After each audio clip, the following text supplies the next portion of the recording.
All right. Hello, everyone, and welcome to another edition of the Fastball Sports Network. Excuse me. Today is a very special episode that we have for you guys today for a few reasons. Number one, as you can see, you're looking at us for the first time. So you can see our names are properly displayed on the screen. And you can see that I'm here with Mark. And another reason why this is a special edition is because we have a blue check mark with us. Wow. We have Anthony Romano of WDBJ. Is that right? Can you tell? Can you see the full impact of my Randy Orton right now? Yeah, that's right. WDBJ, your hometown station. I just want to do a little disclaimer and tell the people this is 2 months of quarantine. I don't usually look like this. I'm proud of it. I like it. I'm with you. The hair too is crazy. Yeah, but this is some way to introduce us to our people. Yeah. So for those of you that have been following along, all three of you, you can tell. I am Frank. That Hugh Jackman-looking fellow down there is Mark. He's down on my screen. I don't know if he's going to be down when you guys see this. Can't wait for me. And okay, so he's that way. So and then our red-haired friend is Anthony. And it's your first time here on the Fastball Sports Network. So we'll be doing Money in the Bank preview today. But you got to tell the wrestling fans out there, we got to christen you somehow. They've heard me and Mark rant and do all the other stuff. Who is your favorite wrestler, and why is he or she your favorite wrestler? Oh, put me on the spot nice and early. Well, first of all, I'd like to thank you, gentlemen, for having me here on the Fastball Sports Network. It's our pleasure. An honor and a privilege. Wrestling is something that has been a passion of mine for some time. I think I started watching back in like 2008-ish. I think it was like in 5th or 6th grade. I think you guys started a little earlier than that, but I just kind of started in the 08 range. I think the first WrestleMania I remember watching was WrestleMania 24. And I've kind of been watching on and off since then. But my favorite wrestler of all time is definitely Chris Jericho. And I say that not really being an AEW fan. I don't really watch Dynamite, or I haven't really gotten into it. But Chris Jericho, from his WWE days, really anything he does, all of his gimmicks and his feuds and everything like that have been top-notch in my opinion. He's a great heel, but he's also a great babyface. I'm a sucker for heels myself, so I appreciate a lot of his work. He's entertaining. His matches are fun. I got to go Chris Jericho. All right. I'd say that's an acceptable answer. I think we can keep him around for at least this show. You can't go wrong with Chris Jericho. And now you're not into wrestling as much as you used to be, correct? Yeah, that's right. So I like to consider myself a very casual fan at this point. I did watch pretty much all of WrestleMania. I think I might have missed the first couple matches on the second night this year, but I was able to watch WrestleMania. I'm not a week in, week out Raw or SmackDown guy. I'll tune in. It's not easy right now to be a week in. No, it's not. For the main event every now and then, but you'll get me for a couple pay-per-views. Usually the bigger shows you can count me in. Understood. All right. And I think we have one of what would be a bigger show if, this global pandemic wasn't happening, but it is. So we're going to work around it. But before we hop far into Money in the Bank, I want to ask you guys, rumors swirling all over the place about Roman Reigns. He puts out a tweet today, says the reason he stays home is because of his two twins. You guys cool with that? You guys don't like Roman Reigns? Oh, I mean, you got to be cool with the whole thing. It's really frustrating to me seeing all of it because no one really knows the real story, and they're taking him out of the Make-A-Wish promotions and trailers, and to take steps and actions like that, that's really hurtful to me. Well, I think you get to a point where, and WWE is notorious for this sort of rewriting history aspect of things. And you can correct me if I'm wrong, but they made it seem like he wasn't in the WrestleMania match a couple of weeks back. And I don't know if any of you watched the TMZ video that he was in, where he kind of explained that none of this has been about the leukemia from this whole start. Everyone thought, it was because he had cancer and that's why he's not wrestling now. It turns out that's not really part of the reason. So you have to respect that he's thinking about his family, but I just think it's bizarre that this is now just coming out now that it had really nothing to do with his own personal health. So I don't know. I don't really know how to think about it, to be honest with And you. all the rumors and stuff is everyone saying that Vince and Triple H have told the wrestlers, you won't be penalized. You're not going to be punished. If you want to stay home, you can stay home. And now Roman is staying home, and it seems like he's facing at least some form of punishment. Is it possible that it's not punishment and they're just trying to keep his name, his face off of TV, just so that way when he comes back, it'll be exciting as when any wrestler comes back? Or does it feel like possible, but I just feel like to take the steps of taking him out of the Make-A-Wish commercials and taking him out of the WWE website, like it's just, why do that? Yeah, I think if you're gonna, I think it's fine to if you're not gonna mention him, don't mention him. But I think Mark is right to take the steps of taking him out of like good things that really don't have anything to do with wrestling. Doesn't make much sense. If you're gonna keep his name out of storylines, that's fine. I don't think that's an issue at all. But yeah, weird to go to the Make-A-Wish and even the website. Like, is he not an employee there anymore? I don't know. So are we seeing a WWE without Roman Reigns in the future? Does it go that far, or is this just kind of like a flavor of the month type of thing? I mean, at what point does he decide that it's okay if it is for his 2 newborn children, when is it okay to go back? I'm sure he will come back at some point, but when is that okay to do? Mm-hmm. Right.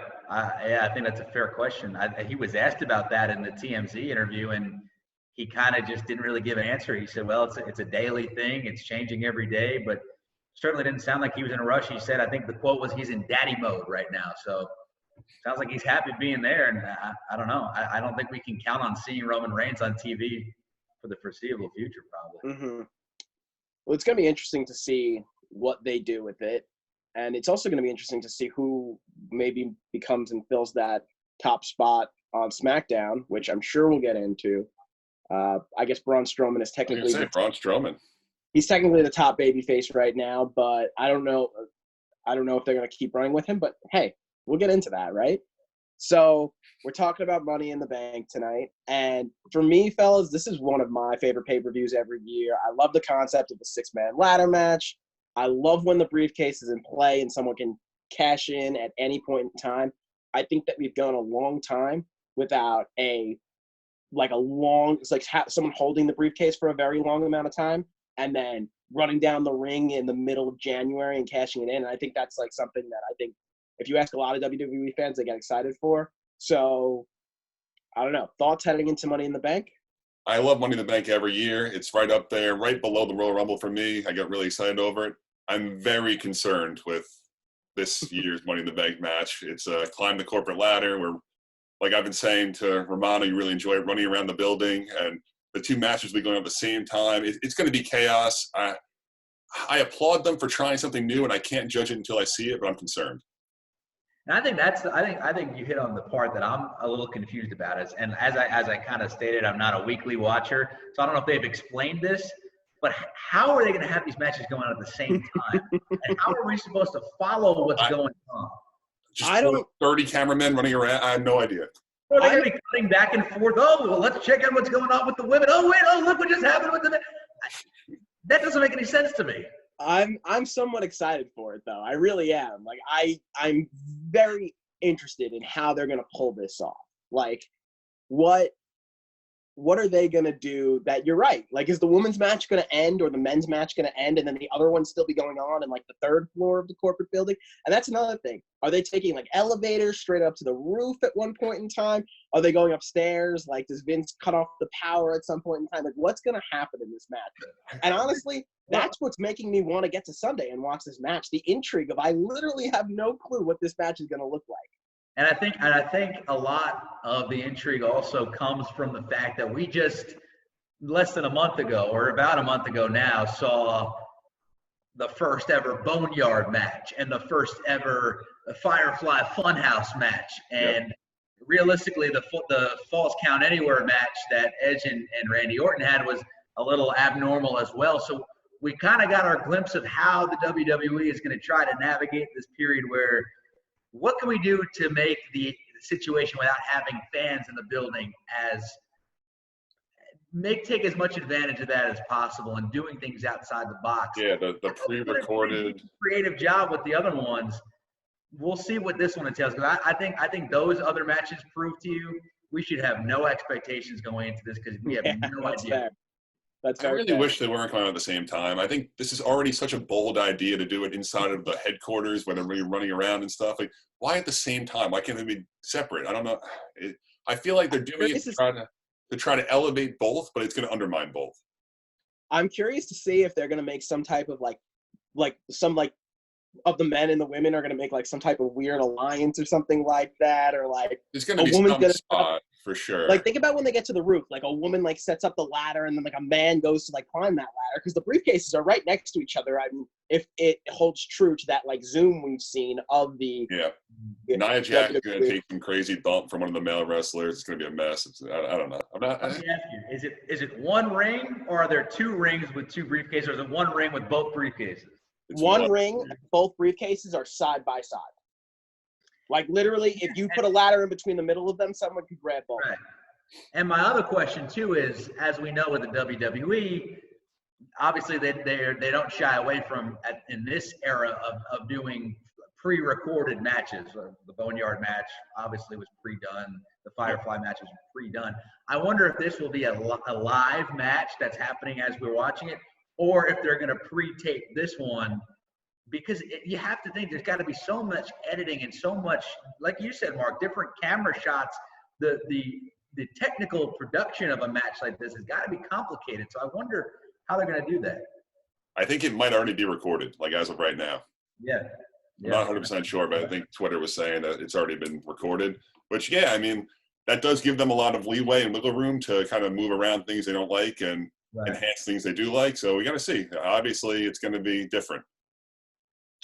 One of the things about this match that also intrigues me is 3 men and 1 woman have cut promos, and in those promos they have said, if I have to throw somebody off of the WWE corporate building, I will do it. Now, to me, I don't see how that's conceivable. Like, maybe there's something at I don't know how they would manage to pull this off. But am I like completely crazy for thinking that it sounds like someone might get thrown off of the WWE corporate building on Sunday night? No, I think that's very possible what's going on. I know Vince and everyone were really excited about the reactions we all got from the Boneyard match. Like, Vince and everyone were really excited and happy from how we felt about it. So maybe they were going to take that one step higher and push Nia Jax off the building. I don't know. I really don't know. And correct me if I'm wrong. I maybe there was some type of anniversary lately that I missed, but didn't they also tweet? Wasn't there also something with the Mankind Undertaker match on Twitter recently that they kind of teased that, where I didn't watch it, but I thought I had seen something. The official account tweeted of the moment where Mankind got pushed off the cell. Do either of you know anything about that, or? It's very possible. I didn't see it. I do know Bleacher Report is doing Rivalry Week this week, which is great. Yeah. They're doing every sport, so there's something in there for everyone. And they've done wrestling, and I believe yesterday they were doing Punk and Cena, and they just tweeted out some great like memory stuff. So I believe I saw that on a Bleacher Report tweet, the Mankind thing. But yeah, so I think that would be crazy if they managed to pull that off. But before we go any further into I was about to say 2 matches, but it's 1 match, the Money in the Bank matches. Let's get into the rest of the card. Let's get some of this stuff that maybe we're not so excited about out of the way. Okay. So let's start with the SmackDown Women's Division, and we'll go to the SmackDown Women's Champion. That is Bayley, and she is taking on. And you want to pronounce her name for us? Would that be Tamina? That would be Tamina Snuka. I think they've dropped Snuka at this point. She's just Tamina, but Tamina. We don't have to get really into this, but what do we think? This is your lock of the night. This is like the easiest of easy. Bayley's going to win. I'm surprised Tamina's been so involved since WrestleMania. She was in the title match, and now she has another title match the next month. So tip the cap to her. Happy for her, but lock in Bayley. Look, I had Tamina as one of my favorites in that WrestleMania match. I was ridiculed for that opinion. And if you remember, it took pretty much everyone in that match to get rid of her. So, yeah. No, I think she kind of served as like that Big Show, Kane type of big body that's going to take a lot to bring down, but always gets brought down eventually. Usually doesn't end up coming out with it. I think Mark's right. She's been using that a lot for promo work. It took 4 women to beat me at WrestleMania, and it's like, all right, come on, we're good, move on. Yeah, I don't really think there's much to talk about here. I'm always pleasantly surprised when Tamina gets in the ring. She just kind of gets how to do the whole big person thing in the ring. So I don't expect this match to be a complete dud, but I do feel that we already know the outcome, so that might make it a little bit less. But, Bayley, that SmackDown women's match at WrestleMania was great, and you can't nobody in the company consistently puts on great match after great match in every pay-per-view. So this might be a little bit of a clunker, but yeah, I think Bayley's a lock for that. Yep. Anything else, gentlemen? The only sense of intrigue is if Sasha gets involved in some degree, but it's not going to change the outcome of the match. I think if she were to get involved at this point, it would probably be to help Bayley, at least for now. But yeah, I agree with that. All right, so we'll stay on SmackDown, and we'll go to the Tag Team Championship match. That would be the New Day, who are the current SmackDown Tag Team Champions, versus The Miz and John Morrison, versus the Forgotten Sons, versus the Lucha House Party. Now, I have to turn to our casual viewer for a second and ask, have you ever heard of the Forgotten Sons before I just said that name? No. They are very new. I forgot. I don't think we heard about them until like 2 or 3 weeks ago. I know that they ran a little roughshod on NXT. Apparently, they're not very well liked by the WWE universe. So, looking at their names, Steve Cutler, related to Jay by chance? No. That's possible. Jackson Riker and or Wesley Blake. I've never heard of any of them. I'm not giving them much of a shot, if you ask me. Okay. Who do you have winning this match, Ed? Well, I think it would be difficult to count out the New Day. I think clearly they're a fan favorite team.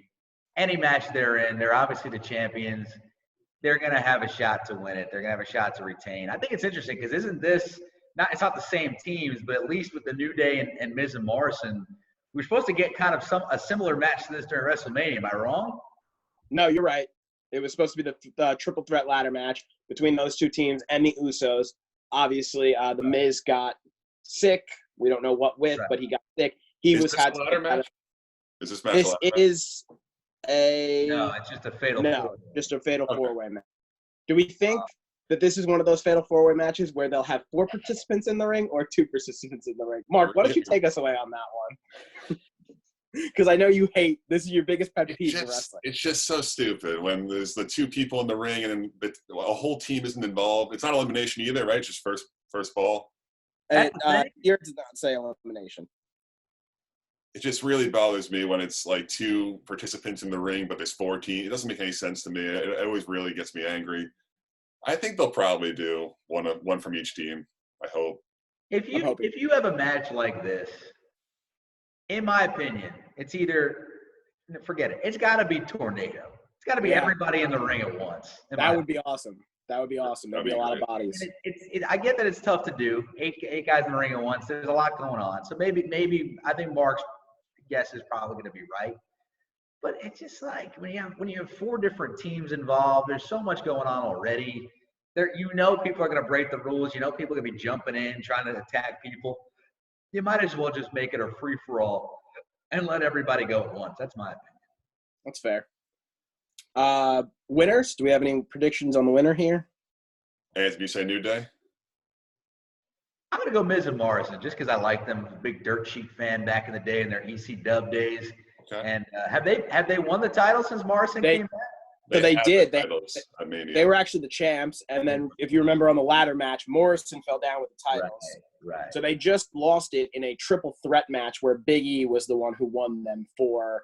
And again, that was another solo triple threat match. They've already lost them since WrestleMania. Right, exactly. Yep. That's all right, so I'm going to change. I think New Day retains then. I don't know. All right, call me crazy. I'm going to take the Forgotten Sons to win this match. I just think that if they don't win this, then who cares about them at all? They came up, they're doing some stuff, but like you lose your first match and I feel like no one really cares. If they have any faith in them whatsoever, which I feel like they probably do if they're already involved with the tag team title scene, then they kind of have to give them the titles. So I'm gonna take the New Day to retain here.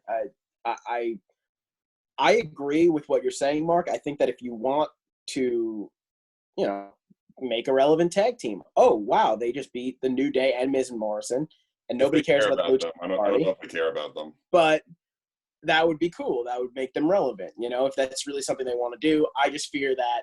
When have they ever done the right thing by young talent? You know what I mean? But yeah, I'll take the New Day just because they just got them like 2 weeks ago. But hey, is this the first match for the Forgotten Sons? No, they've wrestled on SmackDown, but they haven't wrestled like in a title match or anything like that. They actually just finished wrestling on SmackDown. It is currently 9:39 while recording this, so we're actually watching SmackDown in the corner of our eyes right now. And that'll bring me to my next point. The SmackDown hacker has been very prevalent on SmackDown programming. Do we have any guesses on who that is? Ed, do you know who the SmackDown hacker, or do you know about the SmackDown hacker? Are you familiar with any of his work? No. Well, he broke Mandy and Dolph Ziggler up, which was cool. We thank the SmackDown hacker. He was like playing videos on the main screen of like behind the scenes stuff of Mandy talking of Sonya Deville and Dolph talking about Mandy and Otis, how they're gonna like sabotage them, the whole thing. It's like kind of intriguing. I'm like sort of interested. It's like the robot GM that it's similar. The Raw general manager, the one that Michael Cole spoke for. Yeah, it's got a similar feel. I'm just worried that the payoff is not going to be that great. We all see that dotted circle whenever I shouldn't say he. We don't know if it's a he or a she. It's just a hacker. And that was Mustafa Ali's like logo kind of. So like if it's him, is it going to be cool? I don't know. Maybe some people. Some people like him. Yeah. Some people are really behind him. If Mustafa Ali is our hacker, it doesn't really change much for me. And how do you feel about Mustafa Ali being the hacker?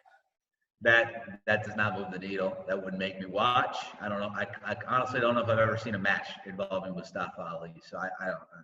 Now we got to throw it out there. What you told me the other. Oh, go ahead. No, go ahead. So some real conspiracy theorists think this might be CM Punk, because there was a message written backwards that said, "Do I have everyone's attention now?" which was Punk's famous line during the pipe bomb that everyone lost their minds about. Where I just feel like this is not the time or place to bring back Punk, and I think it's probably not going to happen, but it's something to look at. This to me just does not seem. Go ahead. That's about it. It's interesting. It would be bizarre, I feel like, to involve him in that sort of storyline. You would think if he was to come back, it would be in some type of title prominent role, yeah. Main event type of thing, but maybe not. I don't know. Yeah, this just to me seems just too small. This just seems too small for CM Punk.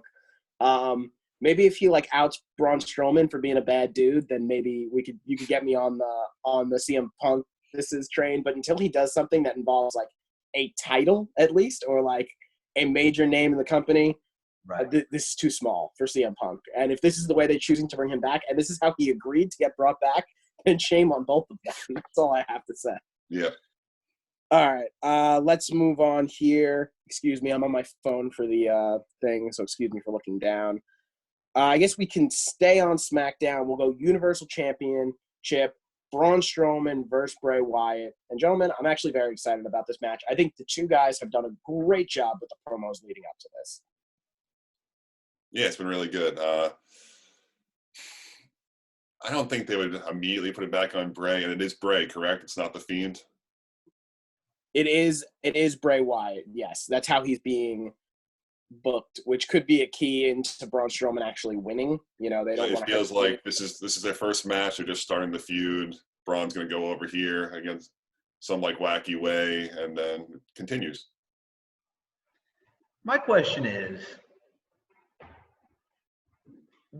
what is Bray Wyatt? What is his character at this point? I mean, it feels like they built him up as the Fiend. And so now he's become sort of like the demon Finn Balor almost, right? Where it's like The Fiend only now comes out every once in a while. Is it not one and the same person? I'm confused where the character's going. And I'm wondering, it was a weird match at WrestleMania. Obviously, it was entertaining. Everybody, kind of enjoyed it. But it wasn't really a match. It wasn't a wrestling match. No. And so now you've got him taking on Braun or whatever.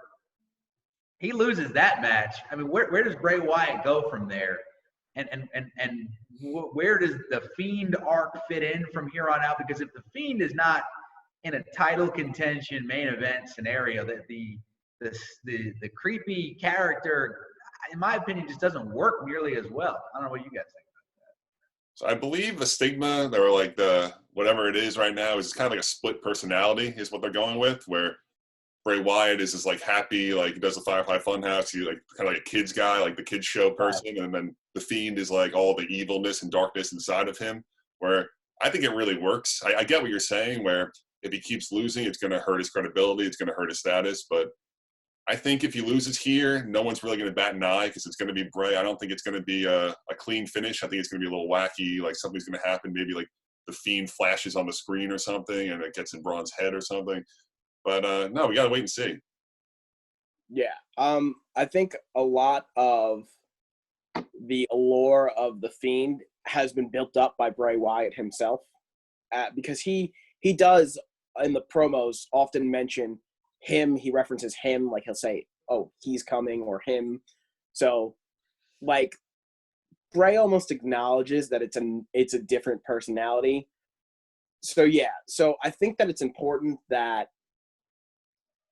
the Fiend doesn't lose a match, but looking at big picture here, Bray just won the title. Braun just won the title. It would hurt Braun a lot more to lose the title one pay-per-view after WrestleMania than it would for Bray Wyatt to lose this match. But can I present a counterpoint to that, being Braun was not even supposed to be in that match. So he was never planned. He wasn't ever supposed to have the title to begin with. So couldn't this just be an easy way to wipe your hands of Braun as a champion? Give him his little run here. Thanks for filling in mightily for Mr. Reigns, but we're going to go in the direction of the Fiend and maybe push him a little further. I don't know. Another thing. Go ahead. Oh, well, just to go on your point, I 100% could see that happening. I don't think that there's a world where that's not a possibility. You know what I mean? I think that both men here have a chance of winning this match. Like, I'm leaning Braun, but I would not A, be sad, or B, believe that Bray Wyatt doesn't have a shot of winning this match. There's still a lot of story here to be told, and it's going to go on for several months. So I just think right now it makes the most sense for Braun to retain. Yeah, I think Fiend in the long game or Bray Wyatt in the long game makes the most sense here. Do we see any chance of them instituting a henchman of sorts for Bray?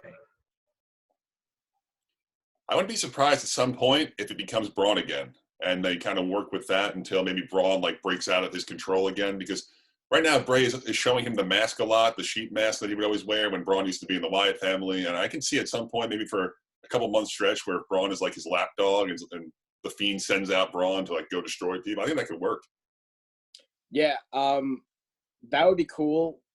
There's no chance that Bray's getting one of his other old henchmen back. They are both now, with the last cuts officially gone from the company.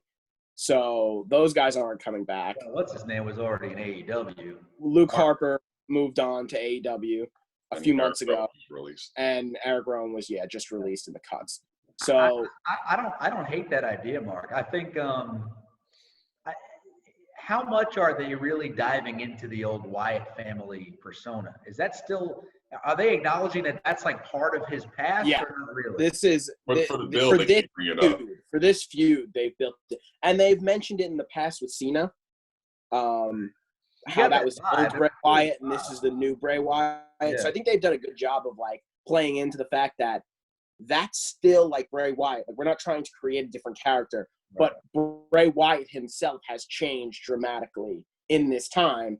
But who knows? Maybe we'll get a little song. Maybe we'll see a little Sister Abigail. I don't know what they would pull out in terms of, but having a callback to that match I don't think is out of the or having called back to that persona. I don't think it's out of the realm of possibility at all right now. Because it would work so well with Bray's current character that it's like, oh, the Fiend is a sadistic thing. Bray Wyatt used to be sadistic. The Bray Wyatt that we see on the Firefly Funhouse is still sadistic, even though he's all smiles and like lunatic-y. Like it all blends so well together, and I think that's one of the things that they've done really well with this character, even though they haven't necessarily given him the pushes that he deserves in the past. They've managed to somehow keep him strong through all of it. So, yeah. I don't know. It's going to be an interesting match, though, for sure. One that I'm actually very excited to watch. Now, can you guys name me the last time both major championships were defended on a pay-per-view that wasn't a WrestleMania, Survivor Series, Royal Rumble, or what am I missing? SummerSlam? I don't actually know. Someone would have to look it up. You do the answer? I don't actually know, but it's probably like a Saudi Arabia show or something like that. Yeah, probably. I mean, it's usually Brock, and Brock only does his like 4 dates. So that'll be the lead into the next thing here, and that is Drew McIntyre versus Seth Rollins. So just a quick thing. Something I said in the last thing that we kind of put out was I didn't really buy Drew McIntyre as a face. Now, to me, he's actually done some of his best work as a face this last month, I would say, and I'm starting to get behind him a little bit more. That being said, I'd still rather him as a heel, but he's definitely like kind of fitting into this role a little bit more than I previously 100%. saw before WrestleMania. And Seth freaking Rollins, so. I mean, I'm on the same page with you with Drew, where I was a little skeptical when they were trying to do like the badass babyface thing that they did with Becky, and they tried with Kevin Owens, didn't really work too well. I think it's gone really well how they built him up, how he kind of just took the character and ran with it, and I've really enjoyed everything Drew's done to this point. Do you get a sense at all that he is almost what maybe they might have hoped Roman Reigns was at some point, in the sense of he's the unstoppable, powerful babyface who will take all comers and one versus all, if you remember back to that Royal Rumble.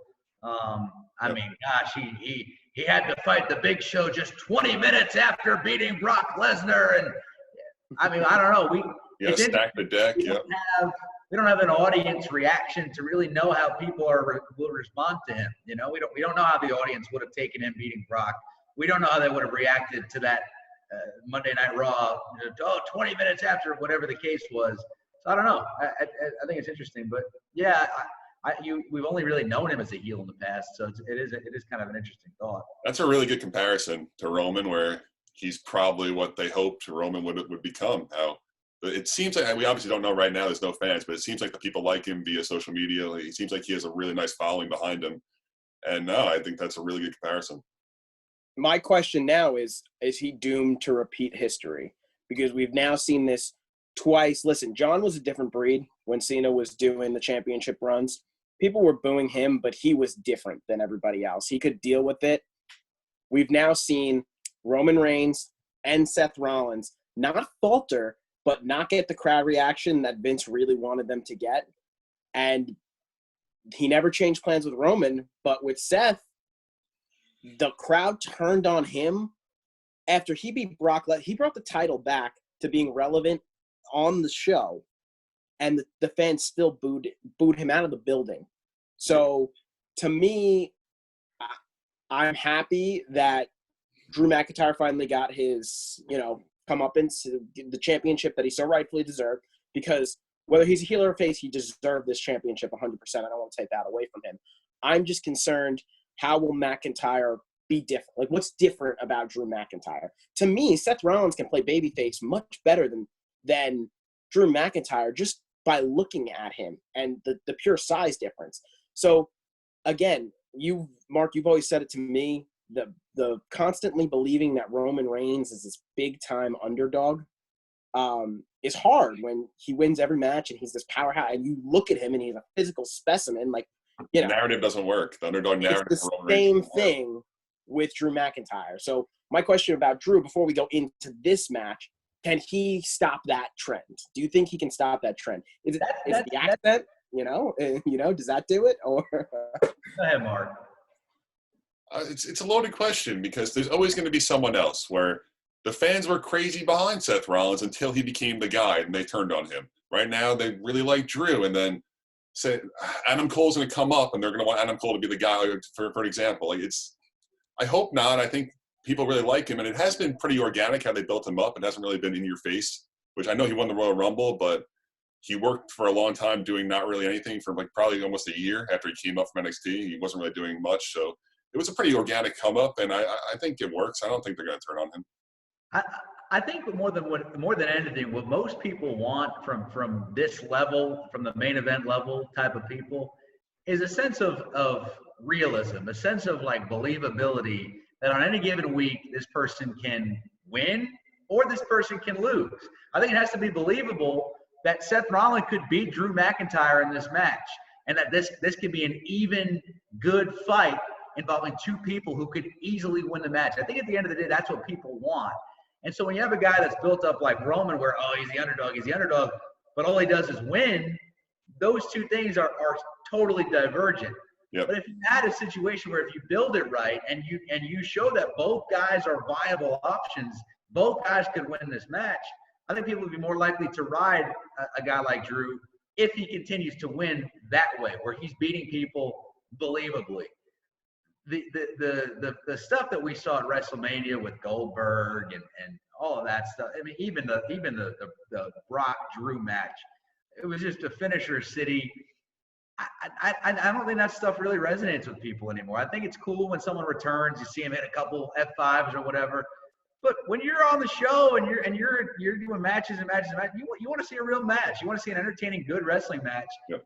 And I think if these guys can pull that off, and if Drew can continue to do that and put on 10, 15-minute good matches, other people will be behind him. Yeah, I mean, I can't disagree with that. I think me and Mark have been saying back and forth for a really long time that we don't mind the part-timers, but we hate that they have the championship, because it's almost like, they're not losing it, and that the matches aren't going to be any good. Like, those matches are not for hardcore fans. Those matches are for the casual fan. For fans that won't be listening to this podcast. Let's just put it that way. They right? see Brock Lesnar and they want to flock and watch it. Yeah. Right. And Brock F5 that guy. He spinned him in the air like 6 times. Oh, Suplex City, great. That match was 3 minutes. And we know that if you put Seth Rollins and AJ Styles in the main event, that main event could go for an hour and a half, and not a single one of us would get bored watching it. So that to me is kind of the part that irks me. But also, Vince owns the company. He has the creative control to do what he wants with it. So at the end of the day, honestly, I think a better scenario for those part-timers is like, if you think back to like the Brock Triple H feud back in the day when he first made that comeback after Cena. I think it was pretty much him and Triple H for like 3 straight matches or something like that. There was no titles on the line. It was just kind of bad blood. Oh, he broke his arm and whatnot. It was more of a personal feud than it was, here's the title on this guy that only shows up 4 or 5 times during the year. And now here's the thing with that, though. That was when Brock used to wrestle long matches, right? Like, the match against Cena, that was a match. Like, you might not like the wrestling, and there was probably a lot of spots with a lot of different weapons and stuff like that. But they put on a wrestling match for a decent period of time. It wasn't a 5-minute F5, attitude adjustment over. It was a wrestling match. Brock's matches with the non-heavyweights are always really good. He's really motivated when he's against Daniel Bryan, AJ Styles, Finn Balor. When he's going against Roman and Braun and Samoa Joe, they're a snooze fest. That's how it goes. I mean, listen, Roman was at least able to draw a few minutes out of him. They got multiple attempts, but the match that they had at Hell in a Cell, the match that they had inside of Hell in a Cell, it was at one of the Crown Jewels. That was a good. It fell over and Brock retained by like rolling out. Listen, the ending was terrible, but the match was good. They put on a good showing for what's expected of a WWE main event. But you're right. When he gets put with part-timers like Goldberg, or when he gets thrown with other like older guys or heavyweights like Braun Strowman, and he gets tired of throwing him over your shoulder, and anyone will get tired of throwing Braun Strowman over your shoulder. It just feels like it's almost like the 2 guys men at back. All right, so F5. Yep. Yeah, Okay. yeah. And that's it. And that's just not what we want to see. Not at least for the main title. Yeah. I wanted so badly for those two main titles to be worth something, the prize that they always say that they are, and they just haven't been. And I think because of it, it's because who cares about that match? That's not the match that I come to the pay-per-views to see. Well, and like Sunday, I'm actually tuning in to see Drew McIntyre and Seth Rollins. I'm actually tuning in to see Bray Wyatt and Braun Strowman. For the first time in a while, can I say that I'm looking forward to both championship matches? And that's not a joke. That's for real. And you hope anytime you're watching a pay-per-view that you see a match that you might say 5 years later down the line, dang, you remember when Seth Rollins and Drew McIntyre had that match of Money in the Bank? That was a great championship match. I think back to, maybe it was because I think I was there with you, Frank, the Extreme Rules match, that Evolution versus The Shield. Oh, that was incredible. Just a great match. It was like an hour long. They're going all around the arena, but just a memorable match. Things like that you'll look back on years down the line and be like, man, remember that? I think that's what people want. You're not going to go back and watch a match where the guys just did finishers for 5 minutes and that was it. Yeah, I mean, and we still talk about that match to this day. We sat through like 5 hours of traffic because we decided to go through New York City to get to New Jersey. Terrible idea for us. We made it in time for WLC, which is a match that I will not forget for different reasons. And we saw a main event that was killer. I mean, she's right. They were in the stands. They were using tables, chairs, ladders. Nothing that was breaking down any like barriers or like creating anything new, but just a good match. It looked like all sides cared. And, And I think the point to be taken away was that wasn't even the main event, but you think it was because it was that good. Oh, that's right, Daniel. That was we saw one of Daniel Bryan's last matches in his first. There were two. There was Cena and Wyatt, and Daniel Bryan and Kane after that. There you go. And the Cena Wyatt match I remember being pretty good as well. I got to say, side note: SmackDown ended tonight with Baron Corbin holding up the briefcase. So we gotta just really hope it does not happen this Sunday. There's a trap. Don't worry, we'll get there. whoever goes over on the go home show usually does not have much success on the actual pay per view. So we got to hope that's. But Baron Corbin is handsome. Great looking guy, yeah. Handsome dude. That's why Vince likes him, apparently. So, anyway, so we've gone on a little bit longer than expected on Drew McIntyre, but I think it's a good conversation. I think it's what most people are thinking. Most people that don't just hate things to hate things are probably in similar thought of what we are thinking. But let's get to the other guy in the match, Seth Rollins, and what do you think these two are going to do? I just want to say everything about this heel run that Seth Rollins has done has been so good. And I know we've had conversations about this before. I absolutely love Seth Rollins, the heel. The laugh, the cockiness, the arrogance that he walks with. And I just want to say how he's evolved the character from the first time he was a heel to like the cowardly heel that he played so well to now this one where he's like a leader of men, which is completely different, but also like he took all of the greatness of that character and made it great. And Seth Rollins is just this amazing heel. And like, I love watching Seth Rollins, the heel. Every promo he cuts, every wrestling match he's in, all of the Goonies that he has by his side, whether it be Kane, Big Show, J&J Security, Murphy, Akam, Razor. I mean, he just makes everything around him better when he's a heel. And he truly, to me, he's a top 2-3 wrestler in the world right now. And the Messiah gimmick really works for him. It's really enjoyable. He goes out there. He's got the Jesus like look to him. He has the one glove for the heel. It's amazing. It's hilarious. My favorite part about this whole build is he keeps going to Drew and he says, I want to take that burden off of you. You're not ready. Like you think you're ready. And like that's not like generic heel stuff. That actually makes sense what he's saying. Like how he's the Messiah and he wants to take the burden away from him. He doesn't want him to be troubled. He wants to take that away. And it's like, is this guy nuts? But no, it actually like works. And like, I really like it. Go ahead. Well, I was just going to say, and I think that's the type of stuff that you want to heal that kind of going back to what I was saying before, that could presents a real challenge for this person. And I think what Mark just said kind of hit it on the head. You want their motivations to be realistic. You want to know it's not just some cheesy guy coming in with these cheesy lines. And I think Seth has kind of gotten some hate in the past for being a little too corny with some of the things that he said, maybe more as a baby face. But I think that's a big part of it is having motivations that feel real. I mean, we know in the back of our minds that, it's a script and they're characters, but we want it to feel real. And we want it to feel like these people really have real motivations for what's going on in the ring on Sunday. Yeah. Seth Rollins turned heel right after Survivor Series when Raw did not win a match, and he considered himself the captain of Team Raw. And you guys hit it really right on the head.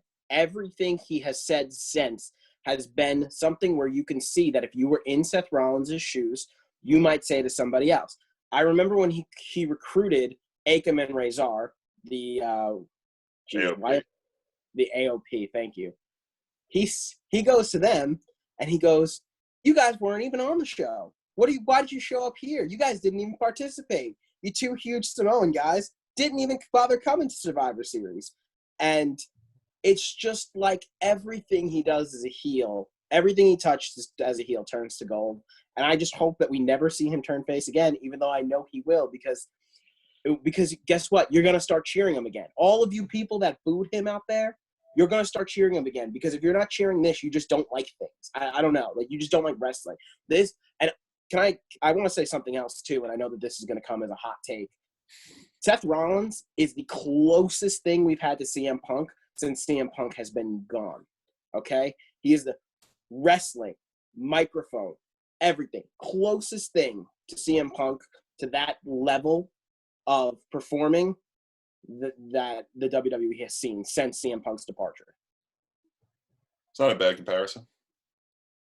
I mean, AJ is great. AJ is amazing. But other than the two of them and some work from other people at times, it's been them. I don't necessarily think there's a need to compare the two, because I think a lot of people might disagree with you or might think that you can't put those two on the same level. I'm not sure. I don't think I'm the one to say. I don't really watch his work week in and week out like I did with CM Punk.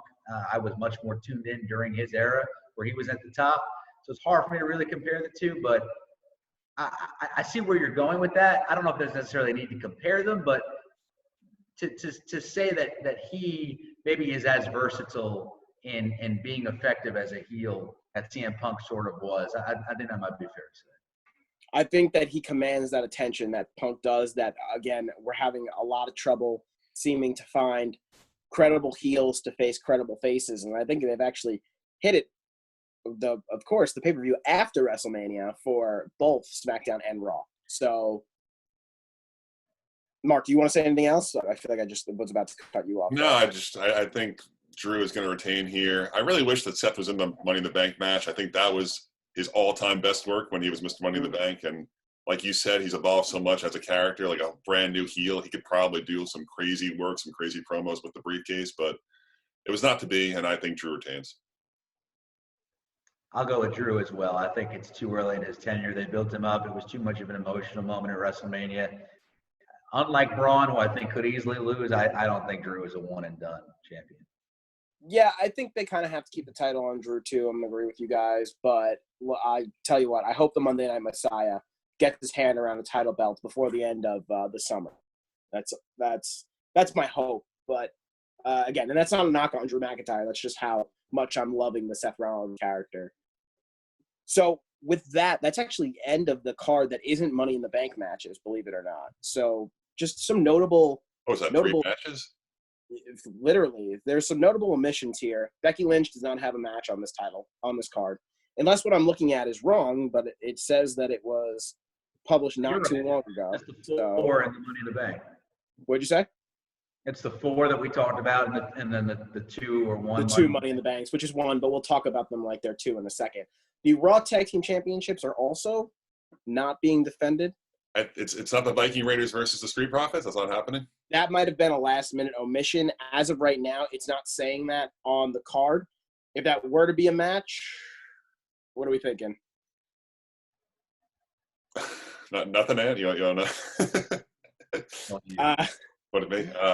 Listen, I think that it's early for the Street Profits to lose them already.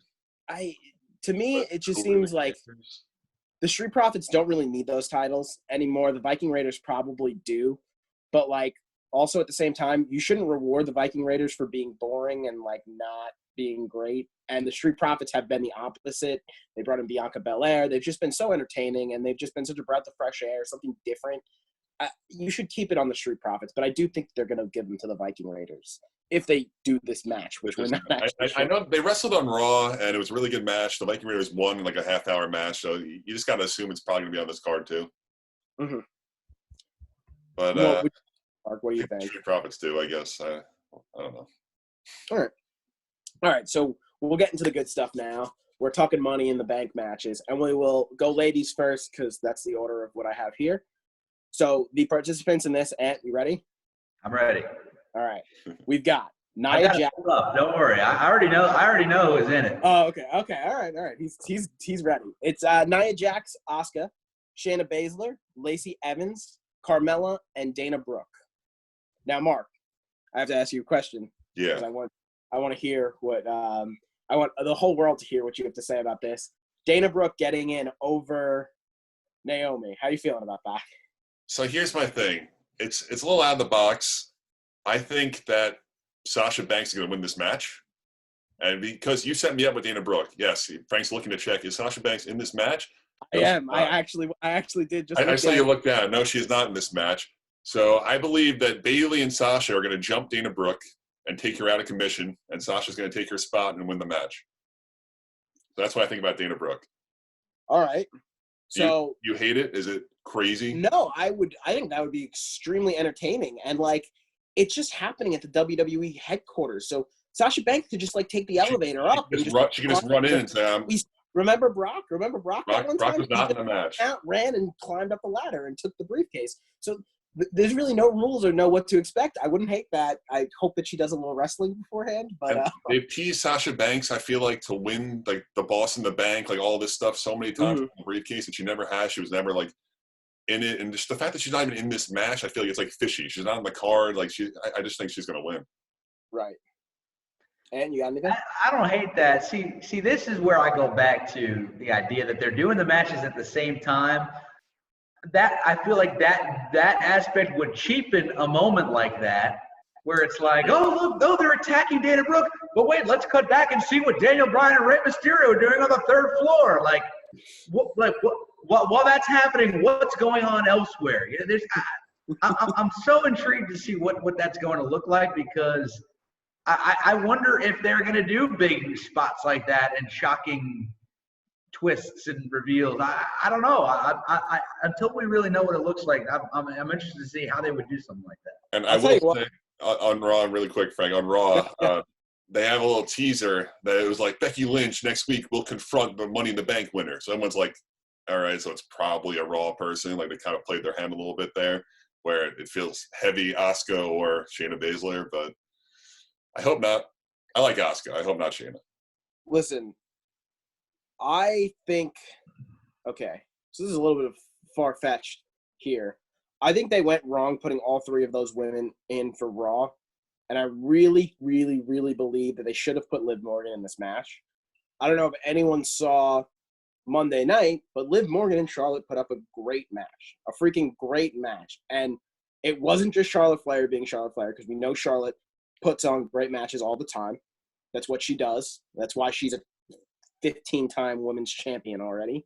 Mm-hmm. But Liv Morgan actually like put on a really good match. And I saw somewhere saying that these two might have a feud leading up to it, but like obviously Liv's not going to win. I hope that they keep doing that feud, because I think that could potentially elevate Liv Morgan, because it seems like there's just it's like SmackDown, everyone's on an even playing field, you know what I mean? Like, yes, Bayley and Sasha are like slightly above everybody else, but if Carmella won a championship, no one would be shocked. But on Raw, it's the complete opposite. It's Charlotte, Bayley, Shayna Baszler, Nia Jax, and that is it. There is nobody else you could tell me is going to win a championship unless they got some type of Money in the Bank. So it would have been cool if, like, they left some of these, high-powered girls out, and you could keep – Nia Jax needs to be in this match because she needs to be thrown off the WWE Performance Center. The big power spot where she throws all the girls off. She needs to do a power spot. She needs to look unstoppable, and then she needs to be like, I don't know, what do they always do with the big people? Like, make them scared to climb the ladder or something like that. She'll get put through like a ladder or something. Right, exactly. So that's fine, but I wish they would have put in maybe a Liv Morgan. Oh, that's good. Liv's improved a lot. And I think, my dark horse to win this match is someone that I'm really hoping out of, like, the participants that are actually in the match. Okay, Mark. Is Lacey Evans. Every time I watch Lacey Evans wrestle, I'm like, damn, I want her to win the SmackDown Women's Championship. I love Lacey Evans. She's really good. Phenomenal. She's becoming one of my favorite wrestlers on the roster. And maybe they do. Maybe they give it to an up-and-coming dark horse. I feel like that's what – excuse me. That's what – when Money in the Bank used to be WrestleMania, that's what it was for. It was to give someone who wasn't in a main event match a chance to get there at some point. And to build new stars, which would be a Liv Morgan or a Lacey Evans, like not Shayna Baszler. I would love to see Lacey Evans get it and cash in on Becky Lynch the next night. You know what I mean? Like, put her on Raw, put her in a different scenario. She doesn't need to be on SmackDown. She's kind of done the whole thing with SmackDown already. I think what they need to do with at least one of these winners is do something kind of like what one or both of you sort of teased earlier. The way that they've done it in the past with guys or girls who have held the briefcase and held it for months and used that as a storyline tool. They hold this power. And even if they're not feuding with a champion, they could be feuding with whoever, but they are Mr. Money or Mrs. Money in the Bank. And they've got this power, and you're not going to mess with Mr. Money in the Bank because I can be champion at any moment. And holding off, not cashing in the next night or 2 weeks down the line, but months down the line, SummerSlam or beyond, having that person knowing full well he could come at any time, I think is a powerful tool. It's almost like another title in a sense. 100% agree with you. It elevates people. It's compelling. It's interesting. And where it does cheapen it a little bit, like Bayley, like so many others. Bayley's my first example. Bayley, Alexa Bliss, they run out and they cash in that night where it's fun. It's like a cheap pop. It's exciting. But then the next day it's like, oh, it's over for a year now. Right. Another year until we have a Money in the Bank, There are a few exceptions to that rule because I remember when Dean Ambrose cut the promo on Raw. He said, yes, I am going to climb the ladder. I'm going to win the money in the briefcase. And he looks at Roman and he looks at Seth and he says, I don't care if it's you and I don't care if it's you. I'm cashing in Money in the Bank and I'm becoming WWE champion. And then he did it the same night the Cavs won the NBA Finals. And it was awesome. Okay, that's cool. Okay, that was great. But I agree with what you guys are saying. And I think the reason that we haven't gotten something like that in so long is because for a while they were doing that every year. So it was like, okay, Money in the Bank happens in May, right? So now it's May, and then it gets cashed in February, and then May happens again. And it's like, okay, so now we have this looming presence for this whole time that we have to – it's almost like year to year the champion's never safe. Like there's always something looming over. Which I remember I was actually sick of it because one time they waited till WrestleMania to do it, and then they crowned, or like it was like maybe the Raw after Mania, something like that, and then they crowned a new Money in the Bank like a month later, and I was like, oh, so we have this looming over the championship. I agree that it helps. I just don't want it to always happen. That being said, now it's been the reverse where we've had just cash and, and I'd like to see somebody draw it out for a while. I'd like to see both of the men and women draw it out, but I'm hoping at least one of them do. Honestly, with the current situation, they're probably going to hold on to them until we can get at least a crowd, crowd reaction. Like you don't want to. I would agree that would be a guy run out and hit his music and the silence. That's not really going to do much. Yeah, and I would venture to say that with both matches going on at the same time, or at least both matches going on at the same time, that this is the main event. They can showcase the men, they can showcase the women at the same time. This seems like the no-brainer main event here, even though you do have two really good championship matches. And I remember when like growing up and guys like CM Punk or Edge or other guys were holding the briefcase, you wanted to watch to see what would happen, where especially right now where they're doing so poorly with ratings, where if the guy's holding the briefcase, you can think in the back of your head any moment he can cash in tonight, where it's a crazy main event. It's like, wow, he might run out there the champs weekend. He can do it now, and there's something compelling to that. Anytime the champion was in action or even on a show, they could get cashed in on at any point in time, which I think is intriguing. It makes you want to watch anytime the champ is around. Yeah. Yeah. I think they said that only like, I forget what the number was. I want to say it was like 22 of 27 winners have gone on to win the championship or something like that. Two of them lost. 4 haven't. 4? One, yeah, 3 or 4. I thought it was like 4 or 5. Yeah, something like that. Two of them lost to John Cena, and one of them was John Cena, in case anyone was wondering. It's none of the women have Corbin, Braun, Cena, Damian Sandow. And I think it's a 4. And Mr. Kennedy never lost the briefcase. Yeah, he gave it Edge. Edge winded up cashing it in. But yeah. I would like to see like a Lacey Evans type win this match. I think like you guys kind of hit it on the head. Be great. It's a younger talent in the WWE, even though we've seen her have good moments so far, but never that moment. You know, we saw her in a prominent program with Becky Lynch last year, where I think a lot of people were turned off with the fact that Becky was fighting Charlotte and Lacey Evans at the same time. I have come to realize that they are not carbon copies of each other. Lacey Evans is a much different character and a much different person than Charlotte Flair, but at the time, I think I was blind by the fact 2 tall blonde women it's the fighting. Look. They're very similar looking, yeah. And they were fighting the same person. So they were getting the same promos cut on them almost, you know what I mean? So I think now Lacey's kind of paid her dues. It's time for her to get that championship and either torture Bayley with that looming cash in, or like I said, go to Raw and start a new program with Becky Lynch. But this time, older, wiser, better, for sure. So do you want Lacey? Do you want Lacey or do you have Lacey? I was gonna say I'm actually gonna take her, and I want her. So both, yes, to both questions. Can I take Asuka even though I have Sasha Banks, who's not in this? Yeah, you want Sasha Banks, but you realistically think Asuka can win. I'll take Asuka. I hope it's not Shayna. What about you, Ann? Anybody you're hoping to see win this match? I don't have a really strong opinion on this match. I don't really know what the kind of the dynamic is with all these women. I'm going to go with the crowd favorite, or not necessarily the crowd favorite, but the tail of the tape favorite, I guess you could say, Nia Jax. You know, I'm the type that goes with really the one that's most physically imposing. I'm a Tamina guy, and I'm going to go with Nia Jax. I think it might be a clean sweep of the girls here. Wow. Climbing the corporate ladder. Now, I don't necessarily think that Nia Jax can happen. I don't think she will win. But if I were a betting man, I wouldn't touch this match for because I think Asuka can win. I think Shayna Baszler can win. I think Lacey Evans can win. I think Nia Jax can win. I think Shayna's probably the favorite. I don't want to look. I don't want to be disappointed because I don't want to see like Shayna Baszler is like this heavy favorite because I don't think she deserves to be a heavy favorite in this match. But also, you're worried with her because she was such a dominant force in NXT that if she loses this match, maybe she falls into some sort of what's the word I'm looking for here? Purgatory, yeah. Good word.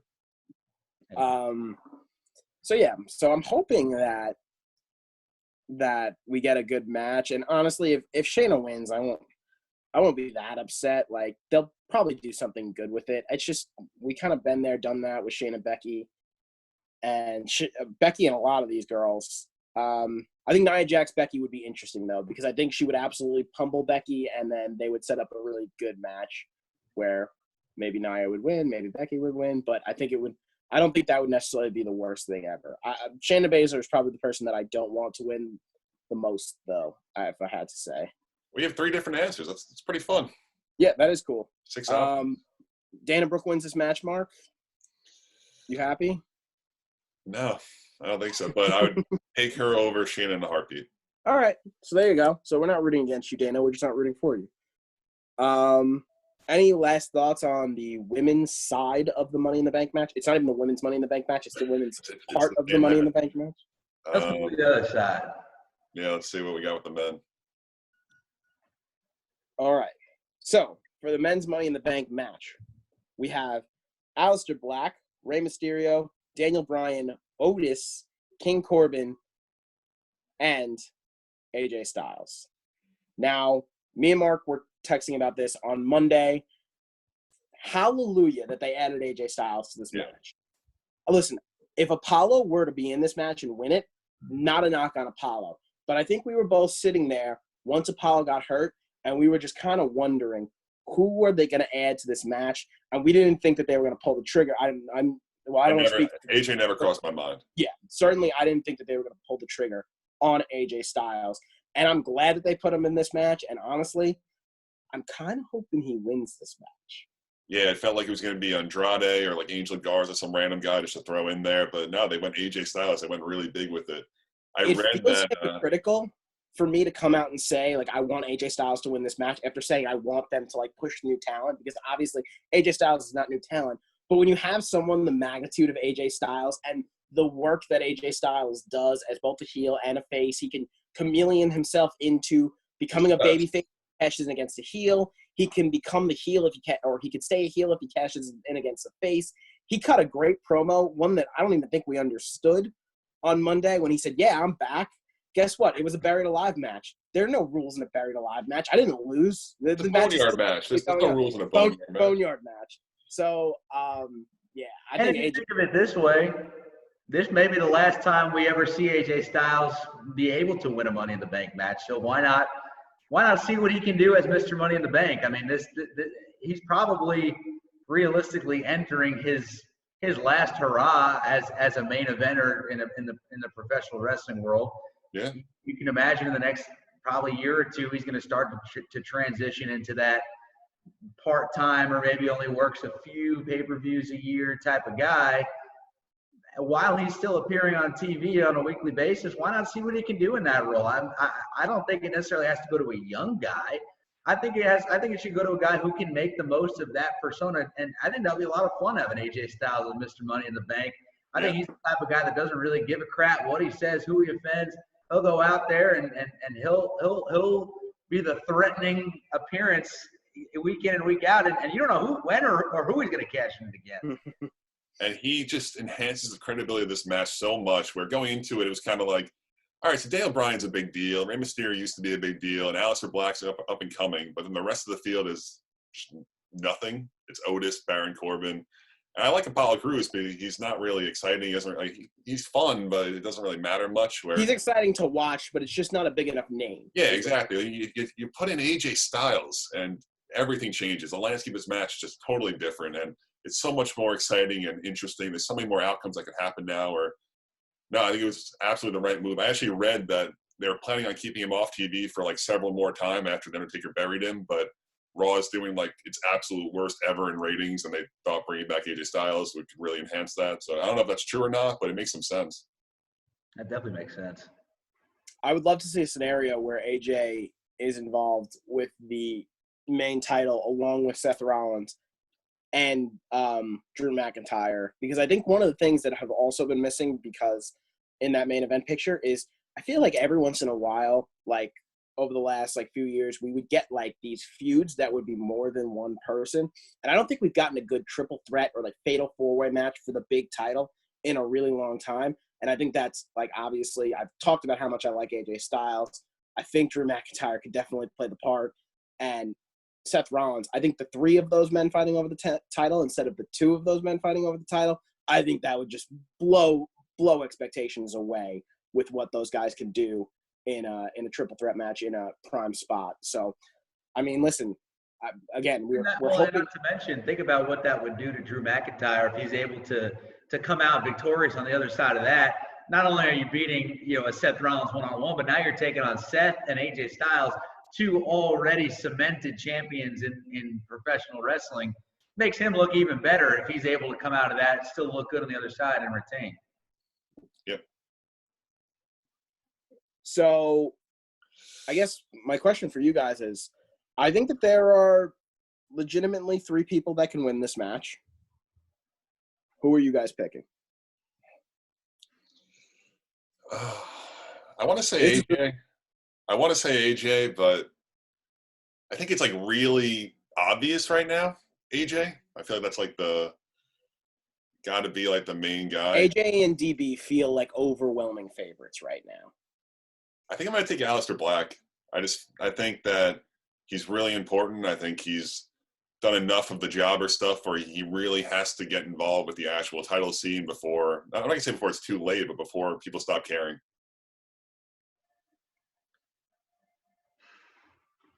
I'm very confident that Rey Mysterio will not be winning this match. How confident are you that Otis won't be winning this match? Otis? Yeah. See, I just when guys like that are in ladder matches, It's a waste of a spot.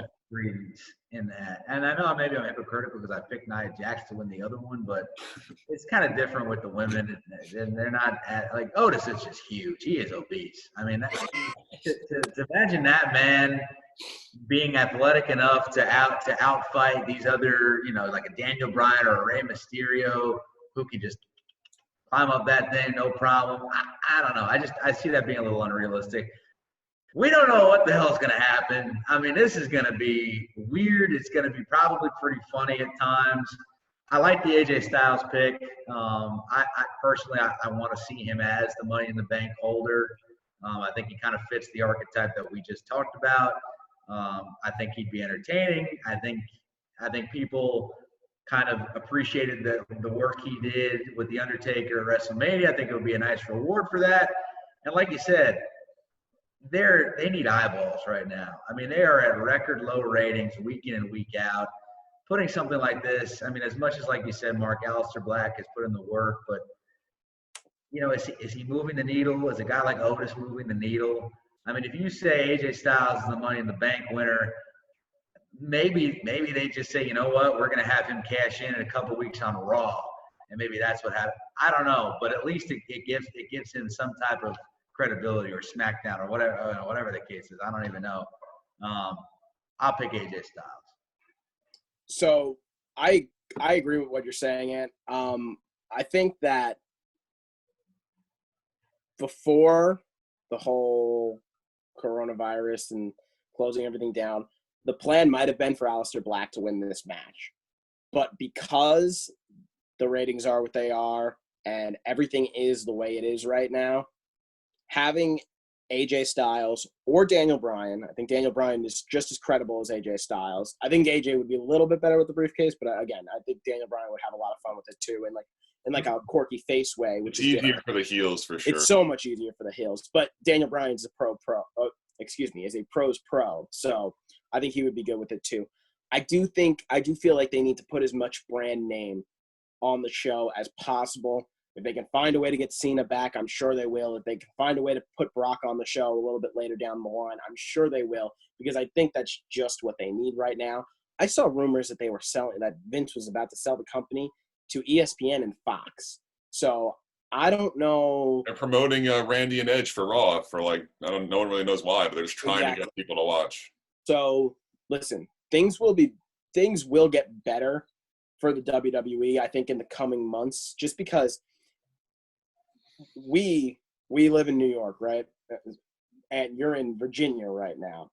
Two completely different things. But when I go outside, like this month, the month of May, I see things starting to at least resemble returning back to some type of normalcy. People are out. They're getting food at least. You see the people that aren't supposed to be out in the parking lots, hanging out, tailgating a parking lot. So it looks like people are ready to be returning back to normal. Now, I don't know how long that'll take for the arenas to be filled again, but I think the talent will be back. You'll see the people that were maybe the people that had more of a choice in whether or not they wanted to be there kind of come back, Randy Orton, Edge type of comeback.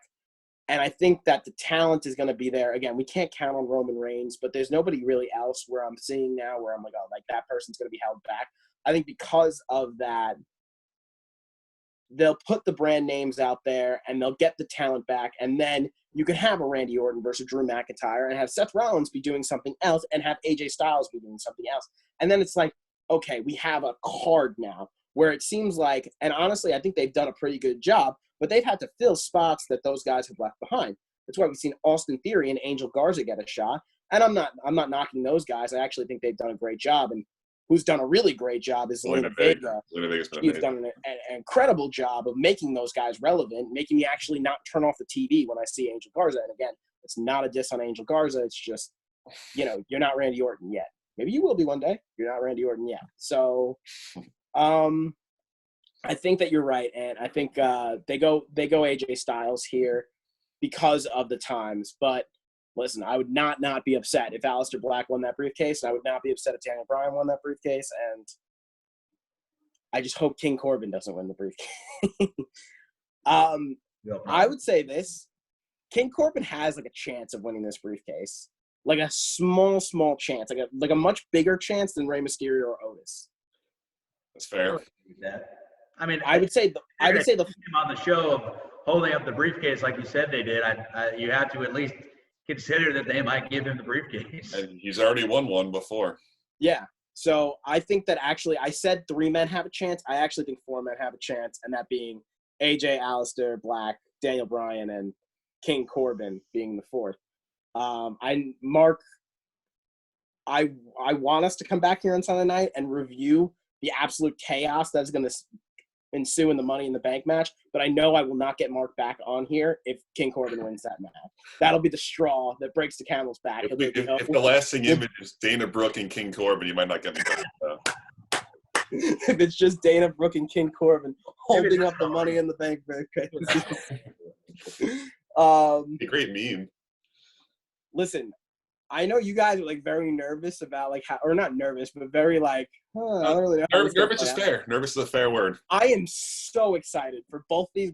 I just want to see absolute chaos. And like you said, it's really their chance to try something different because we don't have a live audience that would be gypped out of this experience. You know what I mean? Like they couldn't do this unless they were going to put seats in the Performance Center somehow. I'm sorry, I keep saying Performance Center. The corporate thing. Right. So this is not a chance that they would get rare. So I hope all the wrestlers take this opportunity and they run with it and they make fun things happen. We saw the Boneyard match. We saw the Firefly Funhouse match. Those were 2 of the better matches on WrestleMania. So yeah, I just hope that they run with it, and I hope it's really entertaining. And well, I have to give WWE a little bit of credit because while maybe the week in week out product has not been great, again, that's what I hear. I don't really watch. That's probably partially a reason because I'm just not that interested in what they're doing on a week in, week out basis. But I feel like what they did at WrestleMania with the situation they had was pretty creative. It was fun. I enjoyed watching it. I liked some of the stuff they did. It was totally unique. Yep. And you're right, Frank. This is the perfect opportunity to do stuff that you could never do with a live audience. Otherwise, you couldn't possibly sell tickets. Like you wouldn't be able to sell Money in the Bank and be like, okay, we're going to go live to the Performance Center. Right. I would rather, if that was in the Barclays Center in Brooklyn, me and Mark would be watching that on the couch. You know what I mean? Like we're not taking the train ride and going there, and so we can watch it on the big screen of. So we'll see what they do with it. This is their chance to take something and I mean we're probably all going to watch because I don't know. See, that's the thing. I want to watch The Last Dance. I've been locked into that too. Oh, I completely forgot that it was going to be the same. That's going to be a tough choice because those are going to be on the same exact time. They're running around climbing the corporate ladder. How does that not pull you in? How does that I'm gonna have to be tuned in to Money in the Bank because I am just so curious. I know what's gonna happen on The Last Dance. Michael Jordan's gonna win more championships and then leave for baseball, but I don't know what's gonna happen in Money in the Bank. So I'll give them that. That's fair. That's fair. You can always watch one or the other on DVR or something. But let's say I might have them both running at some point in time. Sound on Jordan, watching wrestling, playing PlayStation 4. Who knows? The possibilities are endless. Keeping busy. What'd you say? You're keeping busy. You got lots of stuff going on. It's awesome that things like this are still happening, but the fact that they have to be happening on the same night that's horrible, especially right now. But yeah, I mean that pretty much sums up Money in the Bank. I apologize if we missed a match. I usually use the CBS. They do a great job. They explain the scenario of what's going on, and they explain the participants in the match, and they give their predictions. So shout out to the people at CBS. That's where I get the card from. Yeah. So I apologize if I missed something, or maybe when they publish this. Your card was the same as the one on Wikipedia. So okay, so it seems like they'll probably add filler at like the morning of the show. We know that they're going to add pre-show matches. Jeff Hardy versus Sheamus or something will be added. Yeah. Yeah. hoping to see Jeff Hardy get some run. I was hoping he would be in this match. I think that would have added a nice little wrinkle to Money in the Bank. But I think they have plans with him. It seems like they're going to have him take off these next few months. It seems like it could be sort of like a last dance for Jeff Hardy. So, yeah. But anything else to say, gentlemen? I think that's it for us. No, sir. All right. So if that's it, that's going to do it for us here on the Fastballs Sports Network. If you enjoyed this video, be sure to hit the like, the subscribe, It was great. Maybe Thank you guys for having me. It was fun to Oh, yeah, of course. Well, now you're going to have to be here for the post game, for the post show. Hopefully we do that Sunday night. But like I said, if King Corbin winds up with that briefcase, it's not happening. I'll need some time to think it over and to be okay with this. Yeah. But with that being said, if you're really enjoying these shows, you can leave a comment down below. Tell us what you want to hear about. I don't know how you guys feel about this. I was hoping to get a panel of all of the wrestling fans we know, which would be only like 3 more people. And maybe we could do like favorite matches type of thing. Maybe we could go a little bit more in depth to favorite wrestlers, worst matches, stuff like that. Maybe have some fun with it. But we'd have to talk to the other guys and see if they're like competent enough to put on that show, which I'm not really confident in some of them. So, but yeah, that's going to do it for us here. Thanks for listening, guys.